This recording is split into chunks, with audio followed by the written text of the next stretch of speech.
Bună ziua tuturor, numele meu este Florence, am 38 de ani și vreau să vă povestesc cum am întâlnit eu această companie Snap și de ce o promovez. Pentru că foarte multe persoane mă văd aici pe TikTok și spun alta care promovează Snap, alta care vrea să se îmbogățească prin vânzarea de produse minune.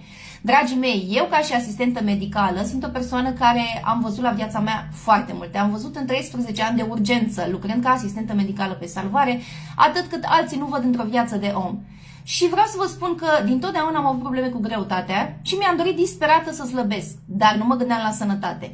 Am început să țin foarte multe diete minune, diete cu baghetă magică, care mă slăbeau pe parte și pe altă parte îmi creau probleme de sănătate.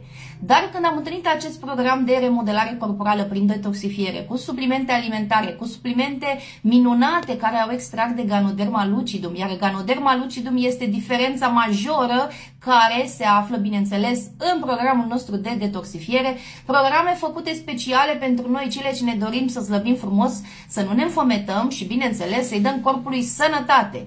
Nu recomand dietele și spun tot timpul, de ce nu recomand? Că am fost acolo, am ținut dietă, știu cum e cu dieta, când am lăsat dieta, totul s-a înrăuit în jurul meu. Când am început să urmez programul de remodelare corporală și detoxifiere, am început să pierd din greutatea nedorită pentru că eu scoteam toxinele din corp și dădeam corpului energie. Așa că, dragile mele, cele ce nu ați testat puterea acestor suplimente, nu aveți dreptul să veniți pe pagina mea sau pe pagina altei colegi să spuneți Snap, Snip, Snap, Snop, nici măcar nu știți cum se pronunță corect această minunată companie care, dragilor, mie mi-a schimbat viața și mie mi-a redat sănătatea. Sănătate pe care o pierdusem datorită dietelor cu care mă înfometam și datorită mentalității mele de disperată. Nu fiți disperate! Alegeți oamenii care vă arată exemplul lor clar, vă arată exemplul precis, că ei au consumat, că ei se simt bine, că ei și-au câștigat sănătatea.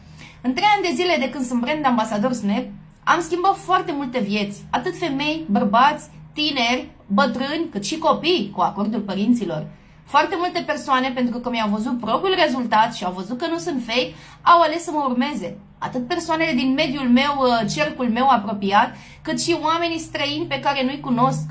Pentru că eu, ca și brand ambasador, dețin un magazin online cu foarte multe linii de promovare. Dar linia pe care o iubesc cel mai mult este linia de detoxifiere. Pentru că aceste suplimente m-au transformat în cea mai frumoasă și cea mai minunată femeie care puteam eu să devin vreodată. Cu dietele slăbeam și îmbătrâneam, dar cu Snap, cu acest program minunat, am slăbit, am scăpat de greutatea nedorită și am întinerit câștigând sănătate. Așa că, dragile mele, nu dați cu hate și mai ascultați odată acest TikTok și acționați. Eu sunt aici pentru toți.